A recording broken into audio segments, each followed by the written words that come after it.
Hi everybody, this is Agnes from Sediment. And today, let's see what's so special about Dom Perignon Rose.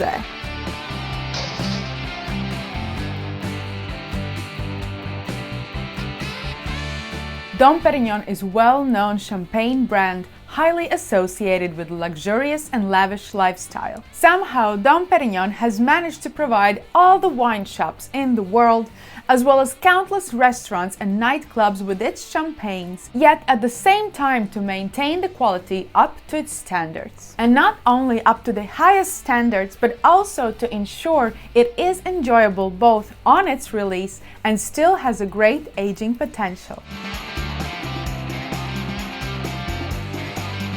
Its style has always been described as reductive, but what it really means is that wine has been protected from the impact of the oxygen. This is done by very careful handling of the wine, use of stainless steel tanks only and no oak vessels, as well as extended aging on the lees. However, today we are talking about Dom Perignon Rosé, and I have yet to hear a convincing argument why rosé champagne costs as much as it does in comparison with Champagne Blanc. Winemakers in Champagne have told me that more challenging winemaking techniques are used to produce rosé, which I might agree with. However, I don't think it should represent such an increase in price, which is usually around 30%. Therefore, I will be completely honest with you. I have always been a bigger fan of the regular champagne, if you will, because they simply offer better price performance, especially when some rosé champagnes are just the brand's regular cuvée with small additions of red wine.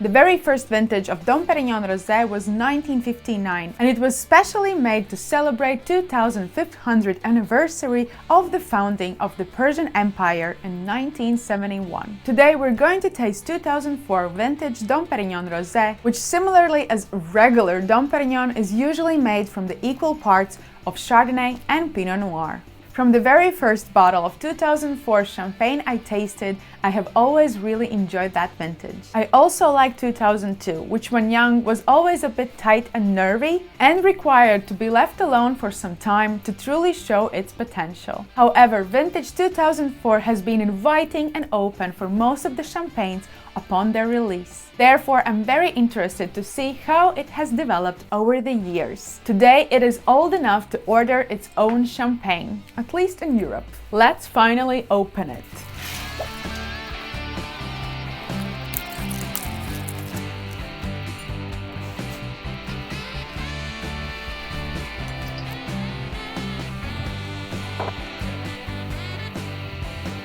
You can feel that it has some age, but it's fine. It's not corked. I was a bit worried about that. To be honest, I am a bit surprised about the nose. It is very expressive and very intense, but in a good way intense. Like, it is open and out there. It almost smells like this Creole dried raspberry, if that is a thing. It's not fresh, but it's also not sugary. So it's dried and it preserves all its color and aromas, and it's lovely. And it somehow has this aroma more of a wine rather than champagne. But I guess it also has something to do with the fact that it's pink.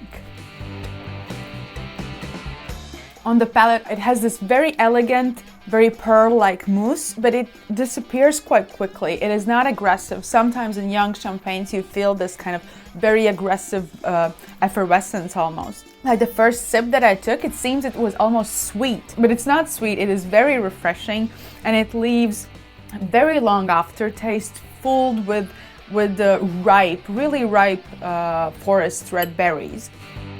Now it seems that wine is a bit opening up, and it shows like toastiness, toasted nuts, and maybe a bit dried apricots, dried peaches.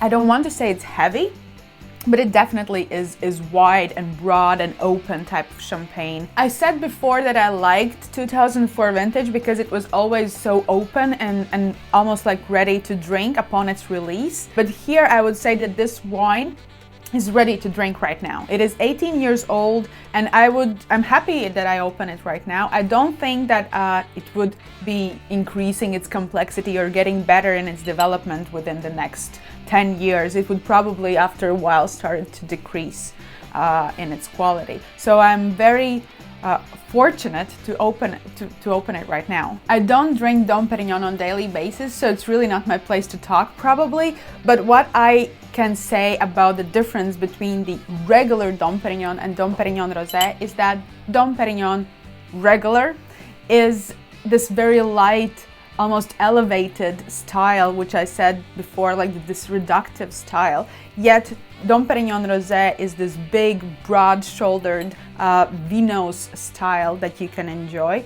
So what is so special about Dom Perignon Rosé? I would say it has more like wine type character rather than champagne. So for those who like and love champagne and love the delicacy and lightness of the champagne, might not necessarily fall in love with it. It shows the uniqueness of what champagne really can be, because there is space in the champagne world enough for both the delicacy, the elegance, the lightness and fragrance, and the bigger, maybe more wintry champagnes, which I think this is. So I'm very happy and I do enjoy this. Cheers.